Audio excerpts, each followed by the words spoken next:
One of the most interesting things to me about this particular topic with regards to the Jews and the myth that they control this and they control that, banking, they control finance, they control government, they control politics, they control media, they blah, blah, blah, blah, blah, they control everything.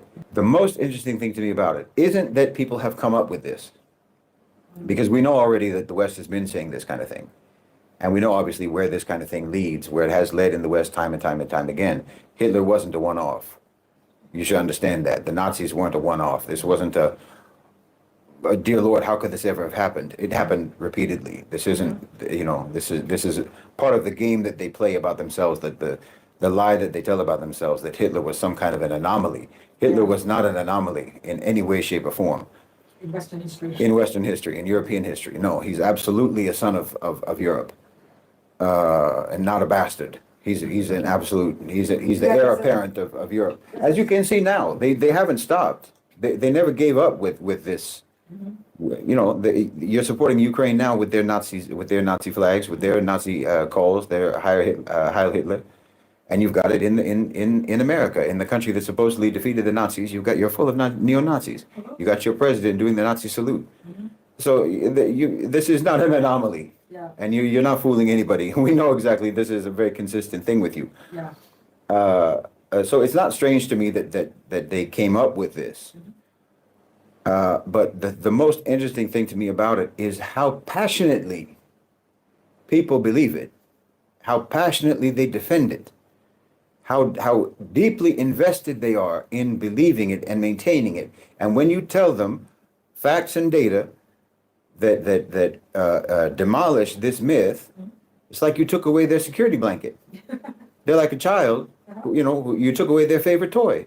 That they, it's like you not letting them suck their thumb anymore. They get so upset, they're just like, they go immediately to violence. Yeah. They go immediately to viciousness. They go immediately to insult and slander, and like it's a personal attack on them to tell them that the Jews don't control the world. Yeah. You are very invested in the idea that the Jews are the most powerful nation on earth. It's very strange, and you should understand that if this is a fact-based opinion that you have, and you're on solid ground, you will never react that way. You will never react so emotionally, so histrionically, to being introduced to facts and data that debunk what you're saying. Your reaction is never going to be like this. Your outrage doesn't refute the facts and the data and the reality. Your outrage convicts you in the falsehood of your belief. It's a very emotional, personal response from people who, for whatever, this is how you know this isn't rational, it's not reasonable, it's not logical. It's very, very deeply personal for people to believe that the Jews are the ones. And I think that you have to look at different types of people who believe this, who choose to believe this, in spite of actual logic, sense, rationality, reason, and factual reality. People who choose to believe this, to try to understand what is, frankly, psychologically, intellectually, emotionally wrong with you, that is causing you to be, that is causing this belief to be some kind of medication for you. This is some kind of a medication that you're taking that is enabling you to face the world by believing this. That's why you react so vehemently, so violently when this false belief gets challenged.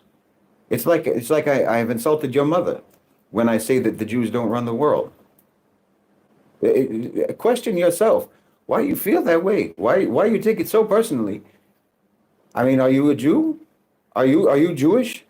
A Jew who has been raised to believe that they control the world, and now when I tell you that you don't, you take it very personally? The truth is, you're not invested in believing that the Jews control everything. You're invested in believing that the Jews are the only evil people, and that you are not evil, despite all of the evidence that we have, despite all of the historical evidence that we have, the endless litany of atrocities that you and your people have committed in the West, the Europeans have committed. You don't want to take responsibility for any of that. You want us to believe, just like the perfect example is with this Epstein business. You make it sound like these senators and these congressmen and these business people and these investors and these professionals and these elites, you want to make it sound like they're victims. You want to make it sound like they're victims for committing sexual assault on children on an island. They were tricked into it. Could you be tricked into it? This is like narrative engineering. Could you be coerced? Could you be tricked into it? And the crime is that it was on video. Yeah. That's the crime. You know, it's the epitome of why you do this, because you're the one who went to the island. You're the one who's the pedophile. You're the one who assaulted a child. You want the Jew to be to blame for what you just did. This is in microcosm. Everything that this is the epitome of the history of the Western relationship with the Jews. Yeah. I posted a picture of the signatures on the Constitution of the United States. And I said, this is the original Epstein list. Because the 13 colonies were the original Epstein Island. That was the original Epstein Island. But maybe that doesn't count for you because the victims on that Epstein Island were all African slaves. You know, Thomas Jefferson, everyone knows Thomas Jefferson had a relationship that they romanticized with his slave. Did you know she was 14? He was in his 40s. She was 14, 13 or 14 years old, maybe younger. This is your Thomas Jefferson. This is your founding father. And like father, like son. You trying to act like this is some, again, same way you try to act like Hitler was an anomaly. You try to act like every time some evil comes, whether it's an anomaly or they got tricked into it. Well, come on, who are you trying to fool? I mean, in fact, it even goes all the way back to the origin of calling the Jews Christ killers. Yes. The Romans did that. That was the Romans. The Jews weren't in charge, but you put that off on the Jews too. Now again, see, and then the reaction is, Shahid, why are you defending the Jews? Who said I'm defending the Jews? I didn't say that they don't do evil. I'm just saying they're not the only ones who do evil, and they're not the top ones. They don't have the most power, but you're trying to deflect from the ones who have the most power, who have the worst criminal record in history. You know, just because I say that the Jews are an accomplice and not the crime boss, that doesn't mean I'm defending the Jews. The Jews were under us the entirety of our history. The entirety. They were under us in Medina, and they were under us ever since. Yes. They never ran us. Nope. They never put us in a problem that we couldn't handle. They knew their place and we handled it. So we know, see, you can't fool us. Yeah. This is what I'm saying. You can't fool us. We know the history. We know what they're capable of and what they're not capable of. And we know that if you're righteous, they can't do anything to you. They can't get you into this or that compromising position. You did that yourself. It's not their fault that you're a pervert. It's not their fault that you dehumanize other human beings. It's not their fault that you can't control your lusts. It's not their fault, you know, that you are what you are. They didn't make you pirates. They didn't make you rapists. They didn't make you pillagers and plunderers and colonizers. They didn't make you do that. You were that, and they participated in the profit making. Yeah. So because why wouldn't they? They don't have a higher level of morality than you do. Kufar's kufar. The Western so-called civilization. You're evil. This is in your character. Evil is in your character because of your culture. Don't misunderstand. And I've clarified this many times. This isn't racial. That's not even a thing. It's not genetics. Yeah. This is your cultural background. This is what you inherited over time, over hundreds, if not thousands of years. This is how you became. We could overlook it. We could pardon it if it was a slip. Right. But it's not a slip. Yeah, This is absolutely a feature. It's not a bug. I mean, don't you? This is the question. Don't you want to know how the system works? Don't you want to actually know how the system works? And the problem is that you have made an assumption about how the system works, and that assumption satisfies you for reasons other than your interest in the truth. It satisfies you for some kind of psychological reasons, for some kind of emotional reasons, for some kind of personal reasons. And that's why you have an emotional reaction when it is disproven. Because if you have a theory, say, about who's in charge, and your only motive, your only driver is that you genuinely want to know what the truth is, then when someone comes to you with information that causes you to change your hypothesis, you welcome that because all you want to do is be right. All you want to do is be truthful. You want to be accurate. You know, you won't react like you've been personally attacked. Not at Except that, like I said, this is your security blanket. By not wanting to know the truth, it plays perfectly into the OCGFC's hand. Precisely. I mean, this has been one of the most useful things for the OCGFC, and this is one of the reasons why they developed where they developed, which is in America. This is where they developed. No, excuse me. Obviously, there's a whole history of private sector power. You can and the blending of private sector power with government, like the East India Company, the British East India Company, the Dutch, and so on. But the unique elements of the current modern version of OCGFC developed in America, and the American system was perfect for them because of the illusion of democracy already has everyone looking the wrong direction for where power is.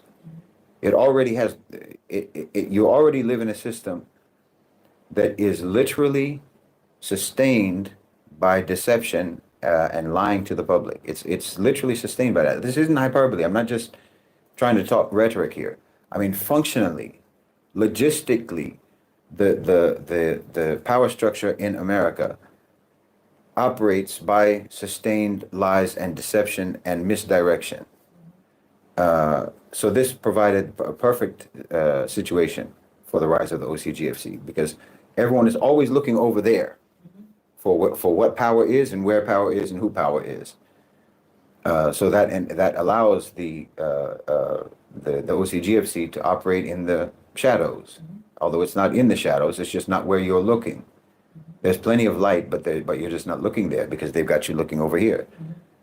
And so yeah, this is one of the reasons why people who maybe I'll sort of offer an olive branch to the people who are clinging to the idea of the Jews.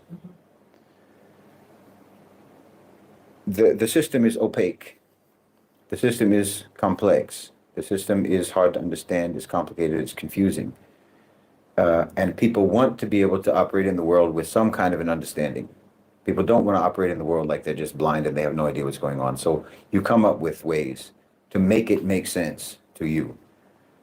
But you're not capable of basing that hypothesis on researched reality. So you follow your intuition, say, which ends up just being following your own biases. So when you disprove that theory, it shatters their whole what they have built that enables them to even move around and function in the world in a way that makes the world make sense.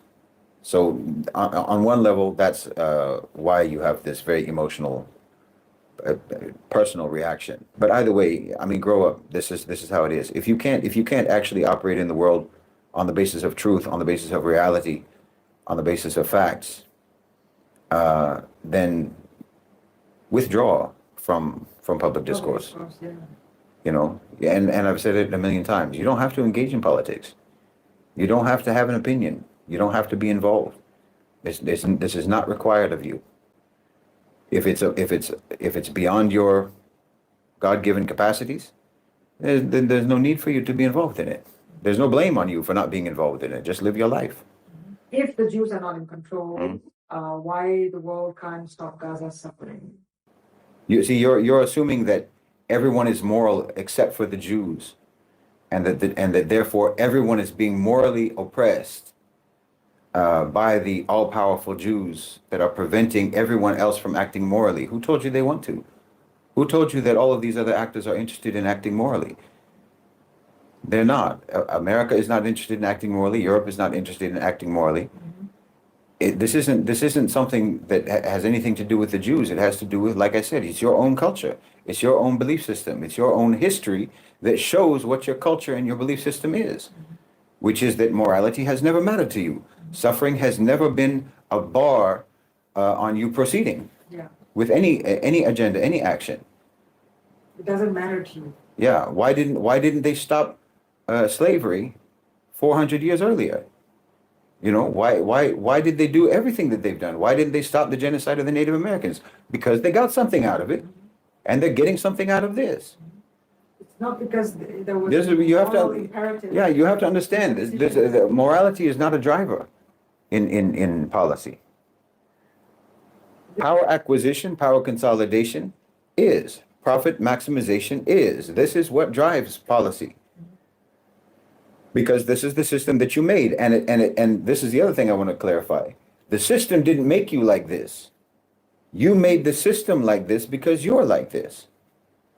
This is why I said you can be actually capitalist in our last one. You can be capitalist and not materialistic, but you can't do that in the West because you're already materialistic. Yeah. So your approach to business is according to the way you already are. The system that you built was built according to your own parameters of your own character. What will America become if it will stop being a global power? A regional power. Yeah. It already is functionally a regional power. It just hasn't quite completely accepted that fact yet. Yeah. Or there are factions inside of America who haven't completely accepted the fact that they are at No this point a longer regional monolith. power. Yeah. And I've talked about this before anyway, but their status as a global hegemon was never achieved by merit. It was never achieved by through competition. This is against their historical narrative. But America didn't become a global hegemon by defeating everyone else. Everyone else who was a hegemon fell apart. And America was just the last man standing, not because they defeated everyone else, but everyone else got tired. Everyone else collapsed from their own weight, and that's the same thing that's happening to America. But by all rights, America's supposed to just be a regional power. And that's what they will recede into being. What they believe in is power. What they believe in is exploitation. What they believe in is material acquisition, period. Full stop. Everything else are rationales that they use to achieve that. Everything else, every other so-called belief that they pretend to have is just for that purpose. It's just some kind of a rationale for that purpose. To appeal to give them some kind of a justification that has some relationship to depth of principle or depth of ideals. Whether we're talking about positive ideals or negative ideals, whether you're talking about neo-Nazis or you're talking about woke or what have you. They don't believe any of that. None of them believe any of that. Their belief in the marrow of their bones is power consolidation and material acquisition of resources. They're not deeper than that. That's as deep as they go. Everything else is just decorating that very core primitive reality. Here's an example. There's a recent thing going on that you probably are aware of if you speak English and if you consume any media at all. There's this American Eagle ad campaign for their jeans with this Sydney Sweeney, right? Mm-hmm. And there's this huge controversy because the ad is seen as a dog whistle for eugenics and white supremacy. Right. Okay. The company, American Eagle, does not care about any of that. But they know that you people will argue about it. They know that you will start talking about it. They know that there's people out there who use eugenics, who use white supremacy as their rationale for the way that they decide to act in the world, yeah. for the inhuman way that they decide to act in the world. And then there's the ones who are on the other side who use this particular rationale for the way that they operate in the world. When both of them are operating in the world the same way, and the one who is getting them to argue is operating in the world the same way by using beliefs and ideals and morals and principles and what have you, just as a way to make money. This is all that's about. Their stock went up like $400 million off of the back of those ads. Free Mission accomplished. Yeah. That's all they care about. If you think that American Eagle is trying to push eugenics and white supremacy, you're crazy. They're trying to push their stock price up. That's all they're trying to do. Financialization. They're trying to make money, and they're making fools of you. And the same thing is true of whenever you see any Westerner on the right or the left arguing about anything. They're just trying to make fools of you by making you think that they believe anything that they're saying. They don't believe any of this. They believe in power acquisition, consolidation, and acquisition of material resources.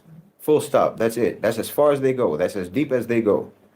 And they will use any and all rhetoric, any and all ideologies in service to that, and to decorate that and to make it look prettier than it is. So I'm saying they don't care. This is how much contempt they have for belief in anything. This is how nihilistic they are. That white supremacy is a horrifically inhuman, dangerous, violent ideology. But that's fine. We can trigger that because there's money in there. There's money to be made. Yeah. So that's fine. This will be free advertising by way of Yeah. arguments. Because for sure, if we put that out there, there's going to be a whole cohort of people who will recognize the eugenics aspect in the wordplay about what's her name has good genes or whatnot. Right. So obviously, we'll be able to start a controversy. We'll be able to I mean, who even remembered that's a company that exists? Now everybody knows it. Yep. You know, and they got hundreds of millions of dollars in free advertising, in free name dropping, all across the media, all across social media, free marketing, and their stock went up. Mission accomplished. This is how cynical they are about morals and so on. You have to get up to speed. We really have, we as a people, and I'm not even just talking about the Muslims. The Muslims, we all have to get up to speed, brothers and sisters. We have to get up to speed because things are moving very fast. And if we're moving into the future, if we're moving into the second half of the 21st century, and we're still kicking around ideas like, oh, the Jews control this, the Jews control that, the Illuminati, the Masons, and what have you, and you still haven't understood the basics of power dynamics, you're going to get left behind. We're going to get left behind because things are moving very fast. And what we should be talking about is what's coming next. But we spend so much time just trying to get ourselves up to speed about what is now that we can't even start talking about what's coming next because we have a lot of challenges upcoming. The how this transition is going to play out and what we need to do on our side, what our leaders need to do, what our private sector leaders and our governmental leaders and our rulers and our populations, what we need to do to try to manage this transition in a way that is beneficial for us. Because the OCGFC are predators. I've said it 1,000 times. The OCGFC are predators. They're never going to stop being predators. They're never going to stop being the way they are because, again, the system didn't make them. They are this way, and that's why the system is the way it is, because they are this way. That's why they are. That's what their character is. That's what their culture is. Their instinct and their driver is always going to be to dominate and exploit and dehumanize and take and pillage. That's always their go-to reflex, their go-to instinct. And we're moving in this transition where all of those powers, all of the powers of the A National OCGFC, their centers of power, the center of gravity of the global economy is moving from the West into our part of the world. It's moving into the global South. It's moving into the East. It's moving into the Middle East, so-called. It's moving into the Gulf. It's going to be moving into Bilad al-Sham. We have to navigate that. We have to manage that in a way that is, that, you know, we're dealing with incredibly dangerous factors here, incredibly dangerous dynamics, incredibly dangerous actors. And if we're not up to speed, we're not going to be able to sort out the way moving forward. Yeah. We're very far behind, wallahi, and I'm sorry to say it, but we're very far behind in our understanding. And we must get up to speed and put these kinds of really ridiculous, absurd, unserious topics and discussions and paradigms behind us, because this has no place among any refined and sophisticated and serious and intelligent people who want to have a role in trying to shape the future for not just for the ummah, but for for the whole world. Because the way that the whole world is going to go is going to depend upon how this transition is managed.